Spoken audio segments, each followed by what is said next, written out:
Good afternoon, everyone, and welcome to the Equifax Q1 2022 Market Pulse Update, where we're going to be talking through some of the consumer credit trends we're seeing in Canada. For those of you who haven't met me before, my name is Becky Oakes. I'm the VP of Analytics here at Equifax, and I'm joined today by Kathy Katsouleris, our VP of Consulting, and Swanama Pandey, our Head of Insights. Before we get started, I'd like to hand over to Jordan, who's going to give you a bit of an overview of the On24 platform. Thank you, Becky, and good afternoon, everyone. Each area within the webinar platform is responsive, so you can maximize or minimize each widget or box based on your viewing needs. Our presenters are on camera in the media player today in the middle of your screen. Our slide deck will be showing within the slide area. There is an Ask a Question widget underneath the media player, so feel free to enter any questions you may have, and we'll address them throughout our session today. In the event that there are too many questions to get through, we will generate an FAQ document, which we'll send out to you in the coming weeks. Today's presentation is available in the related content widget for downloading on the left, and French materials will be available in the next few days. Today's session is being recorded, and you will receive the on-demand link via email tomorrow. Bios of our speakers appear on the right. Some new features today you'll notice is a smiley face widget at the bottom of your screen, and feel free to click on how you're feeling about the presentation during our session. You will also see a Register Now widget, which allows you to register for our upcoming Small Business Trends webinar on June 16th, and we'd love to see you there. Feedback. We'd love to hear from you. We ask that you provide your feedback by taking a short survey which will automatically pop up at the end of the webinar. You can also access it by clicking on the feedback icon at the bottom of your screen anytime. To the right of the feedback icon is a Contact Us button. Please send us an email if you'd like further information, and a team member will be happy to help. And that's all from me, so let's get it started. Becky, back to you.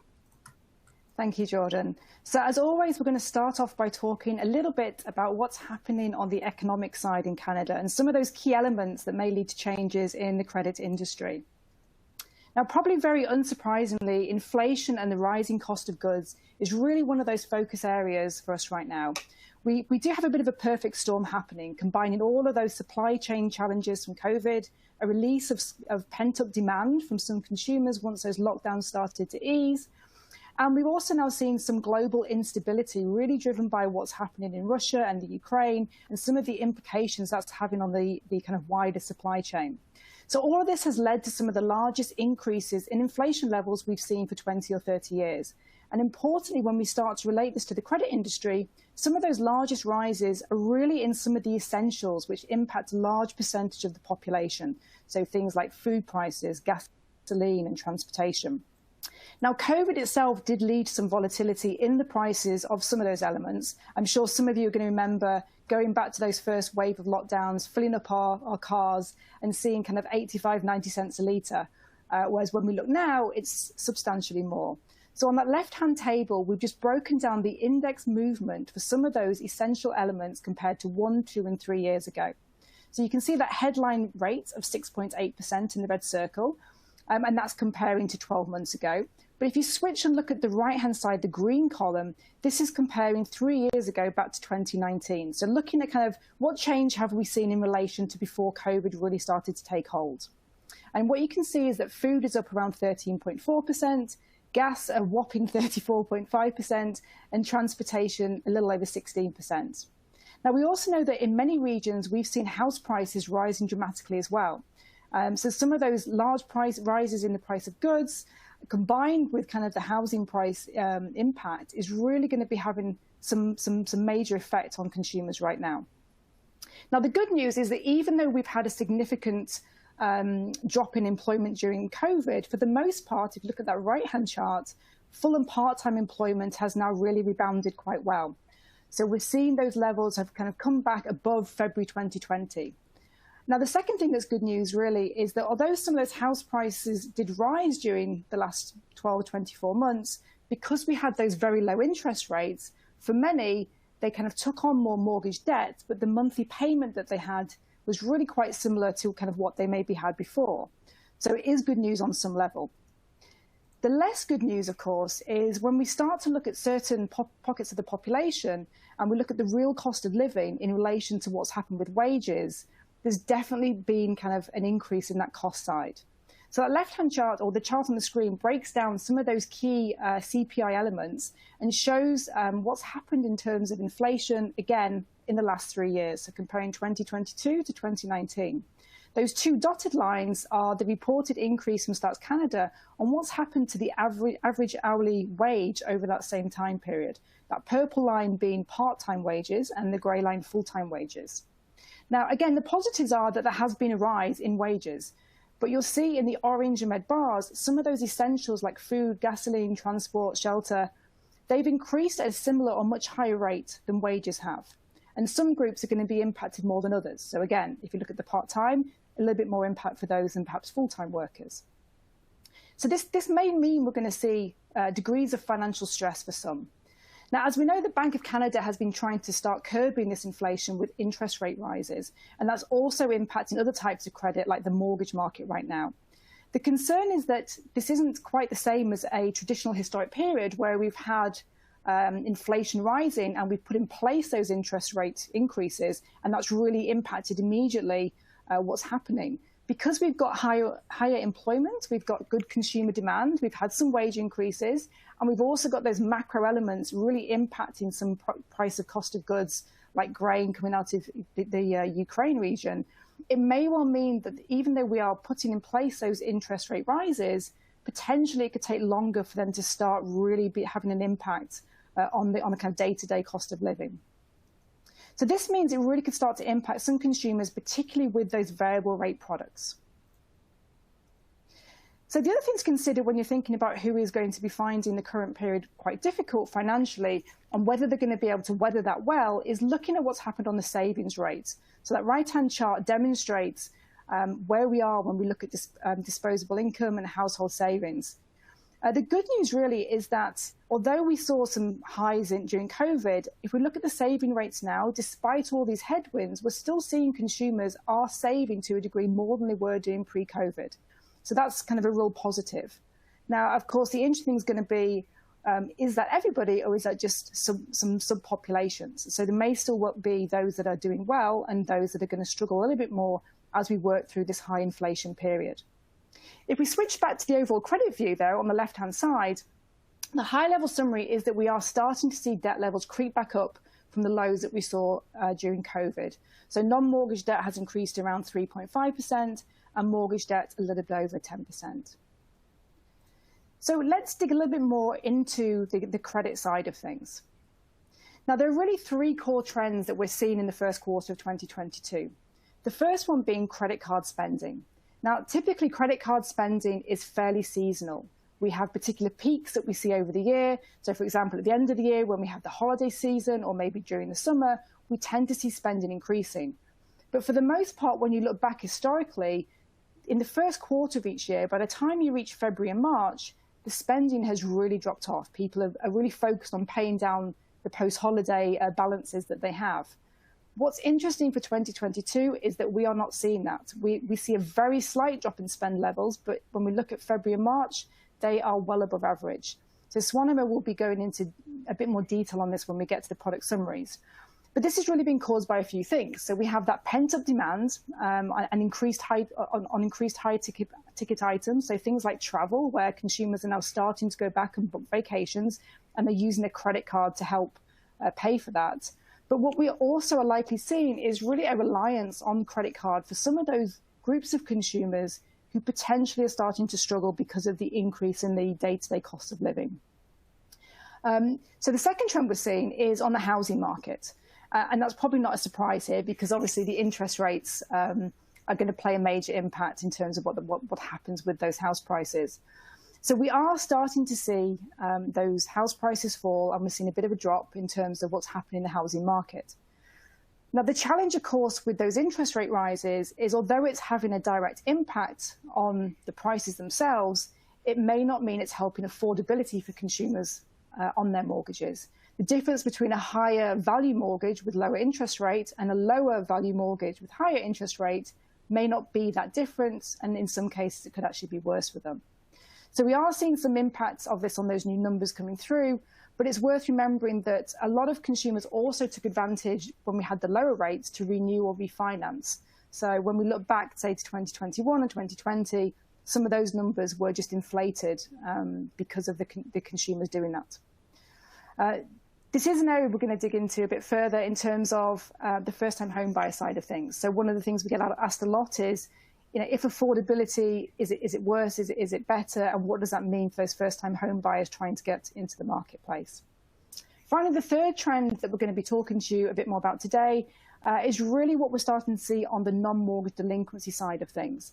So the good news is that when we look at missed payments, they are still way below levels that we saw pre-pandemic. The less good news is that we are starting to see in some areas delinquencies are starting to creep a little bit back up again, especially for younger consumers. So let's dig a little bit into what's happened on non-mortgage debt levels.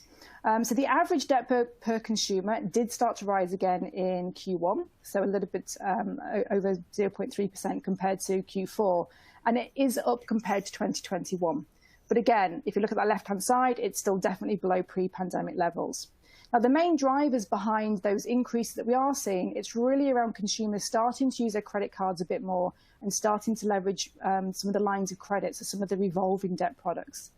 Now, this could mean it's a bit of a one to watch because, again, if interest rates are rising, variable rate products tend to be the ones where payments get impacted. So again, it's just an early warning sign, as those start to increase. Consumers under 26 years of age are seeing some of the larger year-on-year increases, but as you can see from that table on the right-hand side, they also had some of the biggest drops in credit usage in 2021. So they're increasing, but they are coming from a little bit of a lower average starting point, and that's maybe some of the reason why we're seeing that. So if you move on to what we're seeing on the financial stress side of things, again, good news is we are below 12 months ago in terms of delinquency rate, but we are seeing a 2% rise when we look at it compared to the end of 2021. And that's primarily coming through on installment loans, so auto and bank loans. Now, one of the reasons for that may well be that, of course, they have fixed scheduled payments that you have to make on a monthly basis. So if a consumer suddenly has less available money, there is potentially less flexibility to reduce payments on compared to something like a credit card or line of credit, where you can actually make a minimum payment if you need to. But at the same time, we also were starting to see increased stress on the auto loan population before COVID happened. And some of them were helped by the deferral programs that were put in place. So we could be seeing a little bit of catch up in delinquency on that side of things. Now, we do talk a lot about credit card being an early warning sign that we closely monitor for financial stress. So you may be wondering why we aren't seeing an increase there yet really on the slide. The answer is that we are doing, but it's just on certain segments of the population. So again, younger consumers are starting to show some challenges in their repayments on their cards. And Swanema is going to talk to you again in the next section with a bit more detail on that. Overall, though, when we look at non-mortgage debt, we're seeing younger consumers and maybe older consumers on that 65+ age group starting to show a little bit of increase on the 90-day delinquency levels. Insolvency-wise, we do still have good news for you in that the levels are still very low, but we do see a lag for insolvency between delinquency and insolvency point. So that tends to happen a little bit when you have a period of low delinquency. We are expecting that to start to rise again in Q3, maybe some in Q2. So if you look at the middle chart there, this shows what's happening with the split of insolvencies from a bankruptcy and consumer proposal standpoint. Now, proposals have been gaining in popularity, and we saw an increase in their usage, especially during the last period where we had interest rate rises. So if you look at that chart, that's the bit in the middle in the salmon color, where as interest rates rose, you see that red line, the consumer proposal level rose by much more than bankruptcies. Now, we do know when we look back historically that in that period, some of those consumers that were going insolvent tended to be ones that had high balances of variable rate products, so things like Helocs. So that may be why we maybe saw proposals starting to take hold a little bit there, because these consumers likely had assets such as homes to protect. It also could just be a little bit more around the visibility of that product in the marketplace. So one thing to watch as we kind of move into the next period of high interest rates is whether, again, those insolvencies start to pick back up again and kind of whether it's really going to be focused on the consumer proposal side as those come through. So that's just a bit of a high-level overview of what's going on. So Swanima is now going to dig a bit deeper into what we're seeing at a product level. Swanima. Thanks, Becky. Let's go deeper into each of the credit product categories. So first up is credit cards. So we have seen an increased demand in credit cards, and the demand has increased after being subdued for almost a year. And we are seeing an increase in new credit card volume across all consumer segments. But it is mostly driven by younger consumers. And the number of credit cards being issued to consumers under the age of 35 years is almost up by 11% when compared to Q1 2020. And this is the highest increase among all age groups that we have seen so far.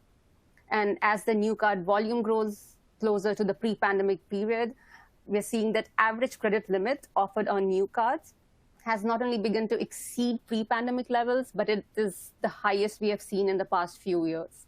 It is up 12% from 2020 and 16% up from 2019. Now, this limit increase is not restricted to high-score consumer groups. We are also seeing an equally huge increase in credit limits for low-score segments as well, especially on new credit cards. And new card volume has started to push overall credit balances up. And since the pandemic, we have seen that the credit card balances have gone down, but now with new card volume going up, we are also seeing an increase in overall credit card balances.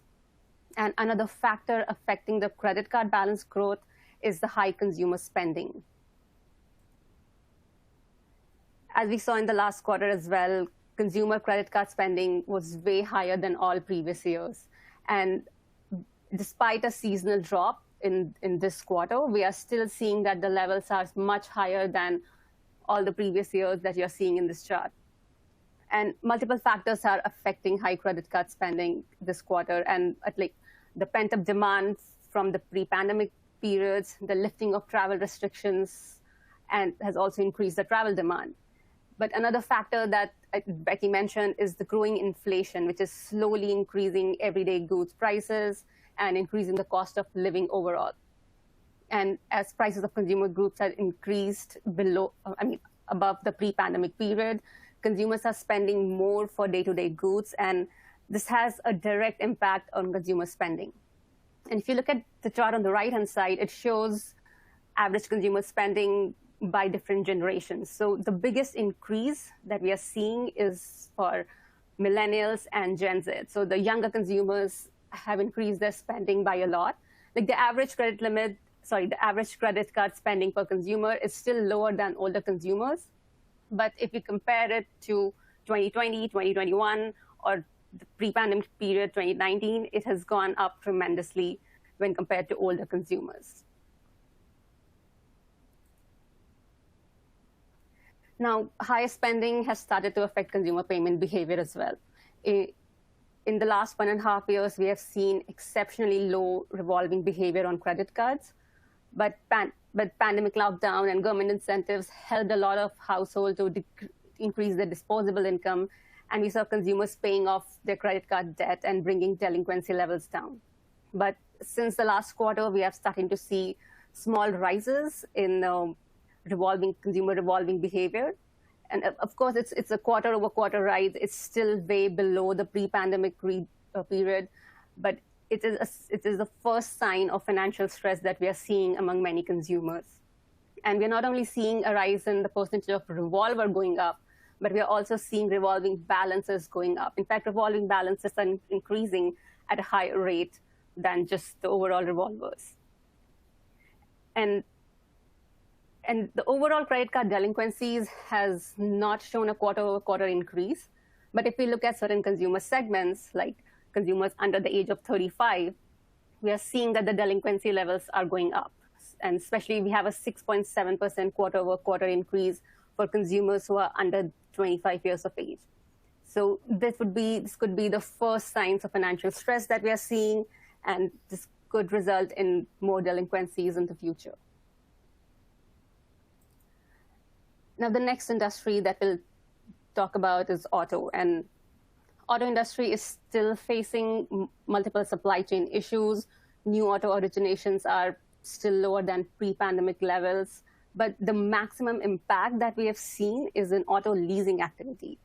So demand for auto leases has consistently gone down since the pandemic, and multiple factors are contributing to this. So leasing is usually an option when consumers want to buy a new car and make lower monthly payments on it, but the lack of inventory is pushing the prices up, which can negate the payment advantage that lease traditionally has over loans.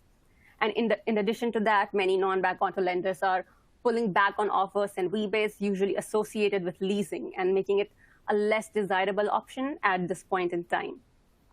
And higher car prices are increasing the cost of borrowing, with average loan amount going up every quarter. And this trend is not only true all across Canada, but it's also applicable globally. And we see that the auto prices are going up, especially for bank installment loans. It's up by 10.2% compared to Q1 2021. So, and some of the biggest changes that we are seeing is in the used car segment. So used car segment has seen a lot of changes with low availability and longer wait times for new cars. Consumer demand for used cars just shot up during the pandemic, and it's still going up with used car inventory also shrinking. The average loan amount for used car has surged to record levels. We have never seen such a huge increase in used car prices, but since availability is so less on new cars, and even availability is going down for used cars, the prices of used cars are increasing. And now this is starting to impact the amortization period of used car loans. So as you can see in the chart on the right side, from 2017 to 2020, it has been pretty consistent, the overall distribution of used car loan across the amortization period. It's been very consistent, but from 2021 and 2022, you are seeing a very big increase in the amortization period for used cars. It's around more than 40% is now over 6 years of loan. So consumers are paying more for used cars than they were paying before the pandemic. Now, just like credit cards, we are also seeing a rise in 90-plus delinquency rates for auto loans. So auto delinquencies, again, is rising across all age groups, but it's the younger consumer segment where we see the maximum increase in delinquency levels. The delinquencies are still way below pre-pandemic, but this shows that the younger consumers are not only struggling with affordability but they are also struggling with payments. And we could see slow rise in delinquency rates until the end of 2022. And younger consumers might be driving that up in the next few quarters. Now let's move on to mortgages. So mortgages, we have talked about mortgages a lot, and new mortgage originations is finally falling from the peaks that we have seen in 2021. There's a big slowdown in the mortgage originations from the last quarter. We have seen an overall slowdown for all of Canada, as well as some of the hottest housing markets like Ontario and BC, where levels fell by 15 or 18% year over year in new origination volume. Now, new mortgage volume dropped further from last quarter. So seasonality is definitely had an impact on the decline of new mortgage volume this quarter. But it's not just seasonality, but it's also multiple interest rate hikes, the anticipation of interest rate hikes, the higher home prices, and everything combined, decreasing the affordability of new mortgages. So, but if you carefully look at the chart on the left side, new mortgage volume is still higher than what it was in 2019 or what it was in 2018. So even though new originations are low this quarter, average loan amount on new mortgages has not gone down. And we're seeing still a quarter-over-quarter increase in average loan amount. But this is not true for all regions, because we are seeing house prices stabilize in some of the regions. So if you see in the chart on the right-hand side, we are comparing first quarter 2022 average loan amount on new mortgages to 2021 as well as, to the last 2 quarters. And we see that the prices the loan amounts have either gone down or the increases have slowed down.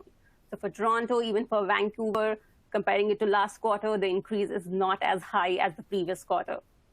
So we might see more slowdown or as house prices stabilize, it might have an impact on average loan amount of consumers as well. So a lot of changes are happening in the mortgage market. And based on the feedback we received from our last 2 webinars, there was a lot of interest in first-time home buyers as well as multiple mortgage holders. So we decided to take a deeper look into both these consumer segments. So first-time home buyers are feeling the heat of the rising interest rates, even though rates are started to increase from March 2022. But lenders had started preemptively increasing interest rate in anticipation of Bank of Canada raising their overnight rates. So increasing house prices did not stop first-time home buyers from entering the mortgage market in 2020 because the interest rates were really low. So as you can see from the chart on the left side, the average loan amount kept increasing for first-time home buyers in 2020, but their monthly payments did not increase by much. So they could afford higher house prices because of the low interest rates. But now, as we move closer to 2022, we're seeing that the average loan amount has continued to increase, and so has the average monthly payments. So first-time home buyers getting a house in 2021 are no longer getting the advantage that they would have gotten back in 2020 because of lower interest rates. And that has resulted in dropping off first-time home buyer shares. So on average, it's usually 27% of new mortgages are first-time home buyers, but in the first quarter of 2022, we have seen that has dropped to 25%. And while affordability is an issue for first-time home buyers, we have seen a rise in consumers who have multiple mortgages. So almost 70% of consumers have more than one active mortgage, and it has gone up by 2.5% if I'm comparing it to 2021, but it has gone up by 9.3% when I'm comparing it to Q1 2018, which was the high interest rate period. So a lot of consumers are investing in multiple properties, and that increase is not limited to Ontario or BC, but we have seen that rise in other provinces like Quebec and Prairies provinces. So with an increase in cost of borrowing, we might see a slowdown in investment properties as well in the next couple of quarters.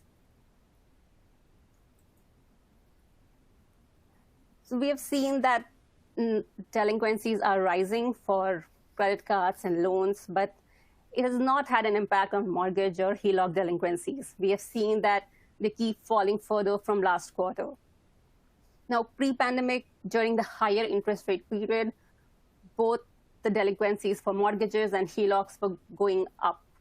But as the pandemic happened, there were mortgage deferrals and SERP payments. It helped consumers pay off their debt, and we saw delinquencies drop. But though we are seeing lower levels of mortgage delinquencies, the average mortgage debt per consumer is much higher as of 2022 as it was during 2019. So consumers right now are more heavily leveraged than they were during 2018 interest rate hikes. So this could have a bigger impact on delinquencies in the future, especially for variable rate interest loans. I'll take a pause now and see if we have some questions before we move to the next section. Thank you, Swarnima. And we do have some questions coming in. So the first question is really around looking at different segments of consumers and trying to understand, are there any pockets where we think consumers kind of are going to weather this storm quite well? So ones where perhaps they don't need to lean on the credit side of things, perhaps the interest rates they'll be less sensitive to. I don't know if you've got any thoughts on that. If not, I can share some thoughts as well. So consumers definitely in the age group 35 to 45 are more stable because we have not seen their credit card spending rise as much as we have seen the younger consumer segment rise in credit card spending. Even the delinquencies have not had much effect on them. A lot of consumers who took out mortgages but took a fixed rate, at least for now, they're good because they won't be seeing the rise of interest rates is not going to impact them. So and they have to worry about that only when they have to renew their mortgage. But yes, a consumer in the mid 35 to 45 segment are just more stable than younger or older, because a lot of older consumers have, like, majority of Heloc balances come from older consumers. So they might be at a higher risk once interest rate rises. Yeah, no, I kind of echo that, Swarnam. I definitely think if you're on a variable rate mortgage right now, that obviously puts you at a degree of risk, although we do know that some of the stress testing is going to limit some of that. So I would be looking at maybe consumers who potentially have increased their debt levels since taking out their mortgage. Maybe they're a little bit at risk. And perhaps the counter of that's true in terms of stability. But yeah, I completely agree. I think some of that middle-aged population is definitely a little bit more stable. Second question we've got is in relation to the auto space. So how do we think delinquency is going to impact recovery and loss to the lender? So if buyers have been paying over market value for these assets, does that mean repossession is going to increase compared to before? I don't know if you've got any thoughts on that, Swarnam. It depends if their monthly payments have increased or not. A lot of delinquencies would depend on how much a consumer has to pay monthly, because some consumers can take higher loan, but they have to be mindful of how much they are paying, how much their expenditure changes monthly. So because that decides their capacity to borrow. Yeah, absolutely. And I think interesting on the repossession side, I mean that obviously is an option. If the market price starts to fall, then obviously you can end up with a lot of inequality there between the potentially the outstanding loan that's due on those delinquent cases versus the market value of the vehicle. I mean, right now those prices are holding, which potentially makes repossession an option, although we all know that's quite a costly route sometimes to go down. So there is maybe a little bit more repossession you might start to see there because the prices are higher. Perhaps previously, if you've got delinquencies from before that maybe it wasn't cost effective to, maybe that increased value could mean it now is. So it definitely could start to impact some of those collection and recovery strategies. I don't know if you have this yet or not, Swarnam, in terms of when we look at kind of the end of March compared to maybe April and May time, do we have any indication if that increase in auto loan delinquency is staying the same or not? I don't know if we have those numbers yet. If you've seen anything that suggests is delinquency increasing, is it stabilizing? So if we look at Feb 2020, March 2020, and April 2020 numbers, it is increasing because it has already been at the rock bottom, and that's why it's rising. It's way below pre-pandemic level, but it's not stabilizing, it's increasing, but the levels are not even closer to pre-pandemic levels. So unless we see multiple rise in delinquencies, it's not going to reach pre-pandemic levels so soon. So, but we are seeing a rise in delinquencies. Yep, okay. Another question, earlier you mentioned that insolvencies would rise in Q3. When do you expect them to get back to pre-pandemic levels? I mean, that's a great question. It's like I say, it's a bit of an unknown right now. I mean, the big challenge we have in terms of forecasting, and I'm sure many of the lenders out there are in the same boat, the period we're in is unusual. It's not a typical recession. It's not a typical, period that we've seen historically to really start to compare. Again, I think it's going to really depend on how quickly do we start to see inflation reduce, and what happens with the cost of living. The reality is there are certain pockets of the population where these high rises in day-to-day cost of living, many people can sustain it over a period of time, and that's why we're seeing some of those credit card balances start to come back up again. But eventually, if it doesn't start to fall, then there will be consumers who simply can't afford to make those payments, and eventually they may end up, because they may have racked up debt at that point, be trying to keep themselves afloat. That then leads to, unfortunately, insolvency. So I think it's hard to say exactly when, but like I said, my gut feel would be that it will start to increase kind of by Q2, Q3. So let's just take a bit of a pause. I know we have some more questions coming through, and we'll try to get to those before the end. But I did just want to pause and do a polling question. So we do love to get your thoughts on certain topics. So the question that we have hopefully is on the screen right now. I unfortunately can't see the question. I don't know if Swanima, can you see the question? Yes, I can see the question. Would you mind just reading it? All I can see is the answers. So, okay. So, what is the most important thing you as lenders are monitoring? So, is it the impact of interest rate on variable rate products? Is it the housing market slowdown affecting revenue? Is it new to Canada lending strategy? Is it rising cost of living leading to consumer missing payments? Or is it all of the above? Fantastic, thank you. So we'll just give you a few seconds just to give your thoughts on that. Like I say, we do love it when you give us your opinions on some of these subjects. So I see we have around 80 people so far responding. So we'll just leave it up a few more seconds and then we'll see what the results are.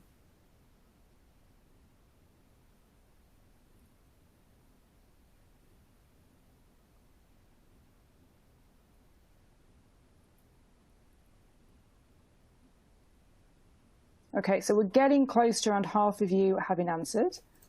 So let's take a look.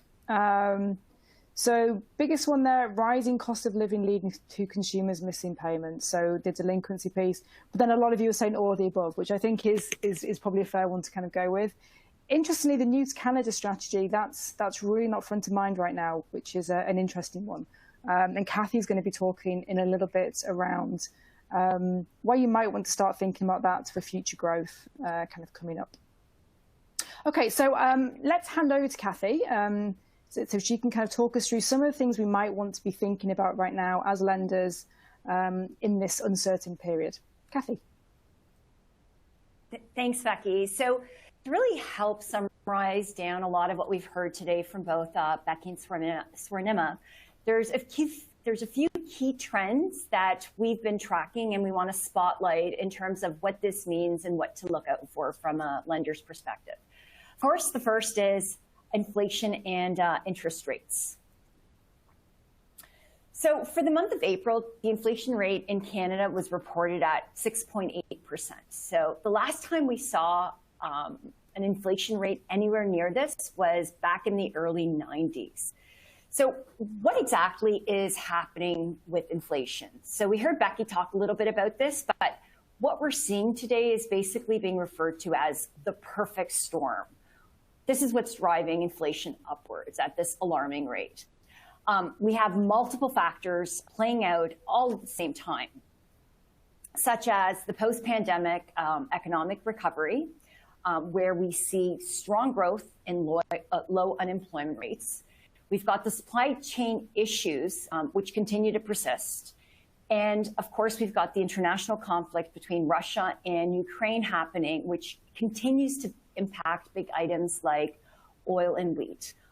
All of these factors are really what's contributing and driving prices for day-to-day goods and commodities upwards, again, at that alarming rate. So we heard and we've seen this, that as a way to curb inflation, we've had the Bank of Canada now initiate and take multiple steps this year to increase interest rates, also known as monetary policy. So quick little 101 on monetary policy.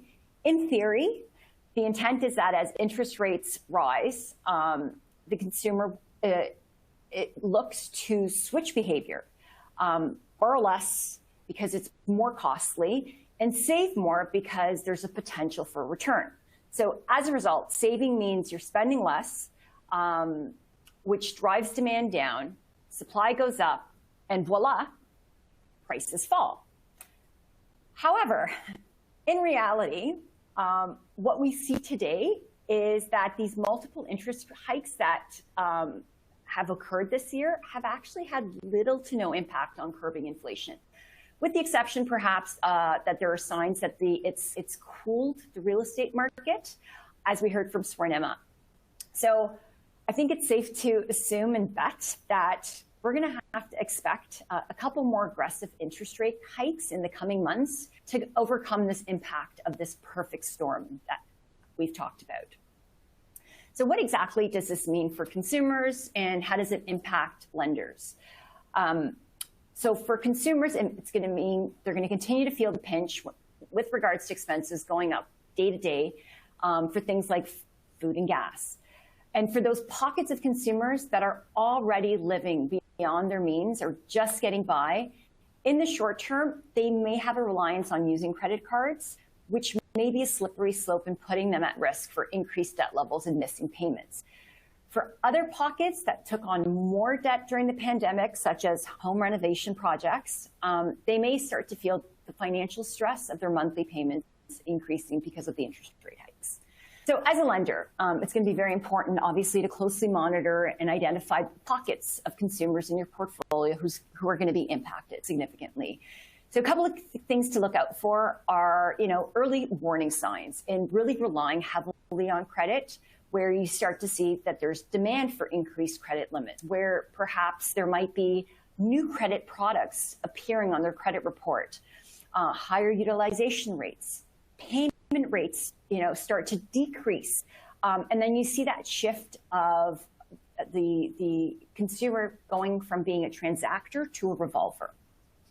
One other thing to monitor is payment capacity of the consumer in your book to see if they can maintain their credit repayment commitments. Again, maybe another leading indicator for missed payments, rising delinquency, and of course, insolvency rates. So I'm going to switch gears a little bit and take a closer look at Helocs pre and post pandemic with regards to the interest rate changes. So on the chart on the left-hand side, we see that up until the start of the pandemic, Heloc balances were for the most part growing. Once the pandemic hit, start of Q1 2020, we see that the balances started to decline. Many consumers, because of we had shutdowns and closures, obviously there was some disposable income, and so many just resulted in paying down debt, such as Heloc. And as a result, sort of, again, that's why we see the balances decreasing. What's interesting to note, though, is in the last quarter, we see a switch. We see that the Heloc balances are actually starting to grow again. So again, something we want to monitor. Looking a little bit more closely at the last quarter, we look at the distribution of the Heloc balances by age cohort.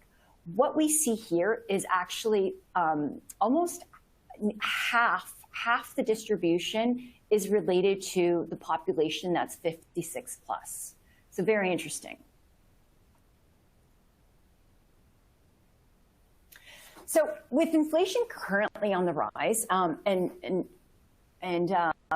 many homeowners who have Helocs are going to be in a position to lean on them if there is financial stress, because the interest rates with the Helocs are relatively low compared to other credit vehicles. What's interesting to note, again, is that we saw that jump. We saw a jump in the 2021 sort of new Helocs with higher limits, where clearly consumers were taking advantage of the equity in their homes thanks to a hot housing market where home prices skyrocketed. So pulling this together, what exactly does this mean? And what should you look out for as a lender? Well, with interest rates on the rise, this is obviously going to impact consumers that are using their Helocs, specifically for the older segment. So going back to that question that was asked in terms of pockets that are going to be sort of more vulnerable, the older segment that has Helocs, definitely something to monitor. And the reason why is, again, back in 2018, last time we had interest rates that rose, we saw that there was an uptick in insolvencies, especially among the seniors and the consumers with high Heloc utilization. So as lenders, you need to be monitoring your portfolios closely and looking for signs of financial stress. Again, utilization rates going up, payment rates going down, those seeking new credit, all of these are leading indicators that a consumer is at risk of potentially rising delinquency or insolvency rates. And again, double clicking on, keeping an eye on that older demographic. So last thing I want to talk about, and even though sort of the poll didn't sort of show big numbers against this, is actually growth opportunities when it comes to Canadian immigration. So if we look back in time, Canada's welcomed approximately 300,000 immigrants on an annual basis. And it's been a source of new customers and growth for many lending institutions. If we look ahead, Canada's actually planning on welcoming even more immigrants. The estimate is about 1.3 million newcomers will enter Canada over the next few years.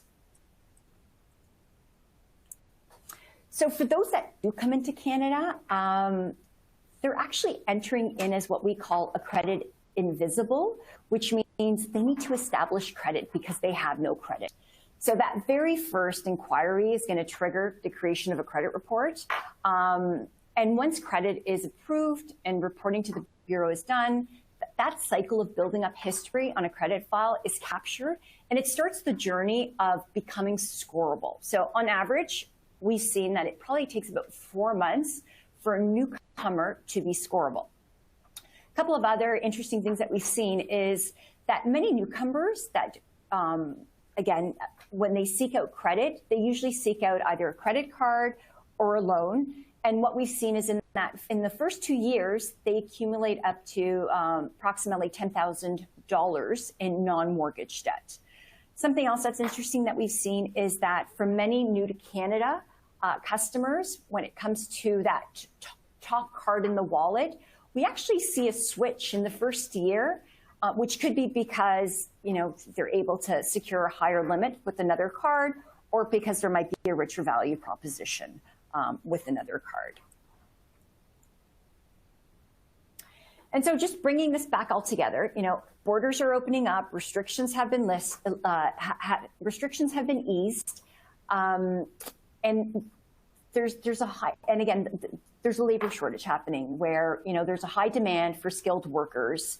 And as a result, again, Canada is welcoming in a lot more immigrants. And again, these are folks, young professionals, families that are looking to come into Canada and lay down roots and start a new life. So clearly, again, new consumers coming in, this is a prime target for lenders because it opens the door for a journey in establishing and building long, loyal relationship with these consumers. Again, newcomers often seek out a credit card first. So that experience, applying for a card, being approved, and having that room to grow their limits, it's going to be pivotal for lenders in ensuring really that their product offerings and strategies align with the consumer's growing credit needs. So having good loyalty and retention strategies are going to be key drivers in really sustaining growth for this target market.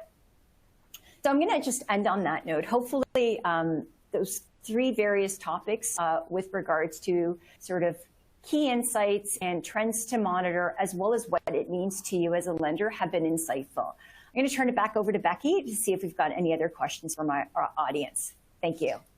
Thank you so much, Kathy. That was really insightful. So we do have a lot of questions coming through, so we will do our best to go through as many of these as we can. There's been a couple come through about buy now, pay later providers, specifically around they don't report to the bureaus currently.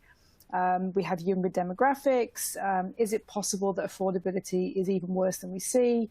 And kind of, again, that common theme of, is there a concern there? I think buy now, pay later is obviously a great tool in terms of how consumers can help to make payments on some of their purchases. But you're absolutely right in that it does create a risk. I don't know if any of you have seen the reports today coming out of the UK. I think they did a survey with some of their counselling services. And what we're seeing now is around 40% of buy now, pay later users, or recent users of buy now, pay later, they're having to leverage on things like their credit cards to start paying off the debts they have on buy now, pay later because of the stacking that they do. So this is where you make a purchase, it sounds like a great deal, it's only $50 a week for the next 4 weeks, then you make another purchase, another purchase, another purchase, and before you know it, you have quite a significant payment that you need to make on a regular basis. So absolutely, my view is, yes, I think there is a gap there in terms of visibility for most normal lenders, in terms of being able to really fully assess potentially the affordability of a consumer right now if they are leveraging buy now, pay later. So I know that's something that as an industry we are trying to solve for. I know we are in many conversations with a lot of the buy now, pay later providers around potential to start reporting some of those trades to us. So hopefully that would help give some visibility back and enable responsible lending decisions to be made on an ongoing basis. So we had a question, Swanna, maybe you could answer this one. How long is the lag between when interest rates rise and mortgage delinquencies begin to rise? So mortgages are usually the last product that consumers go delinquent on. We saw that in 2018 when the interest rates were rising, consumers with a credit card were the first to go delinquent. So we started seeing an increase in credit card delinquencies. We started seeing an increase in credit card delinquencies of consumers who had a Heloc, and that was at a much higher rate than regular consumers who did not have a Heloc. So credit card delinquency and other non-mortgage delinquencies are the first that we'll start seeing. Mortgages, probably towards the later half of 2020, we saw once the interest rate was starting to rise in 2018. And another factor we need to consider is consumer proposals. So a lot of consumers who do not want to go delinquent on their mortgage payments might opt for consumer proposals directly so that they don't have to forego their house. And that's what we saw when the interest rate started rising in 2018.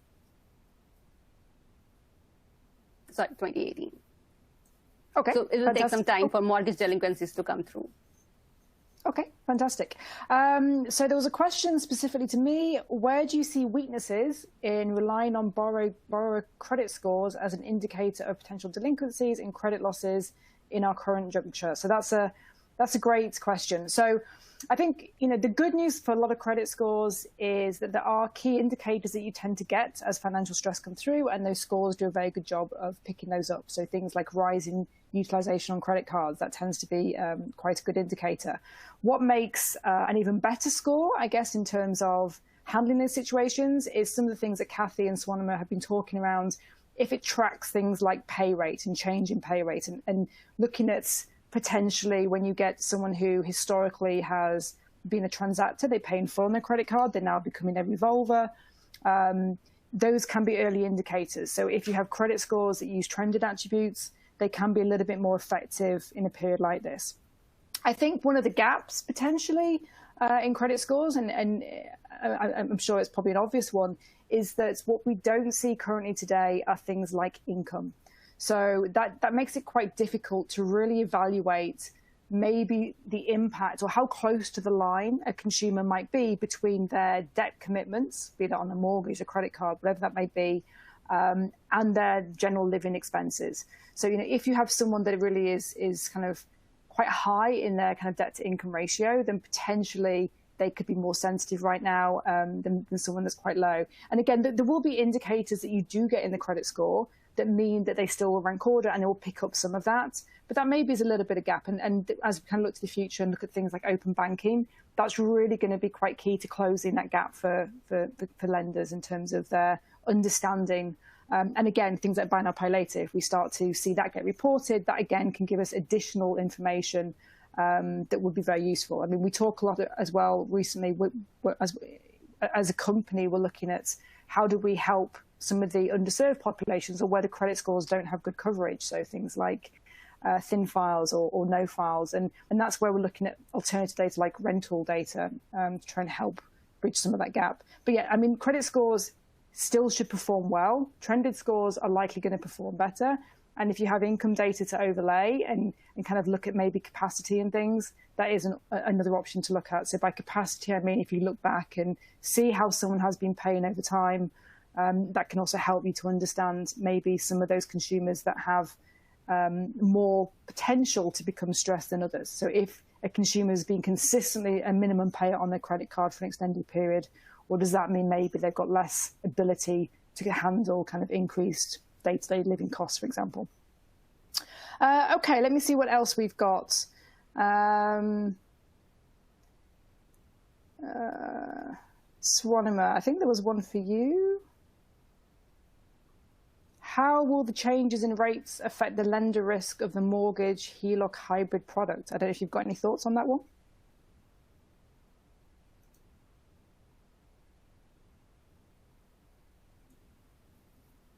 Yes, so rising interest rates will definitely impact variable rate products, be it Heloc or a hybrid mortgage. It'll definitely increase the monthly payments that consumers are seeing.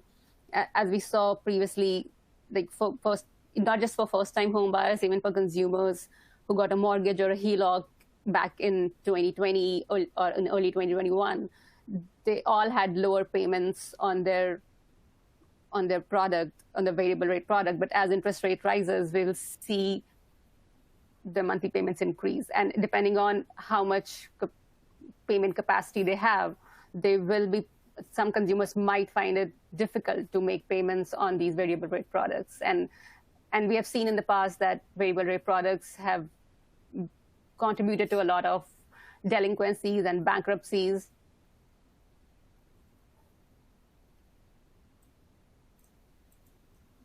Okay. There's a question, how can newcomers build credit without incurring debt? So I did just touch on that a little bit.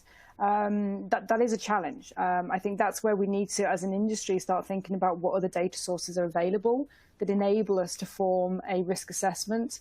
It obviously is a challenge. I'm sure you can tell from my accent, I was not born in Canada, I was born in England. So, I have lived that pain in terms of coming to Canada, having a $500 credit card and trying to continually be paying it off just so I have enough credit to be able to make some purchases. So, it definitely is close to my heart in terms of trying to figure out a way that we can support some of that population more effectively. And again, that's why we're looking more and more into not only open banking, but also things like that alternative data. So looking at rental, looking at utilities, trying to find alternative ways to kind of help with that risk assessment.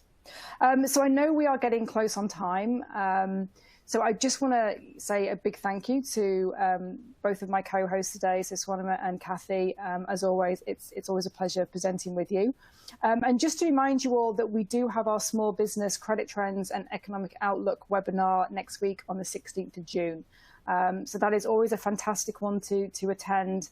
Again, small businesses are often consumers who are kind of, self-employed, things like that. So there can be direct linkage between the consumer side and that small business side. So highly recommend attending that if you can.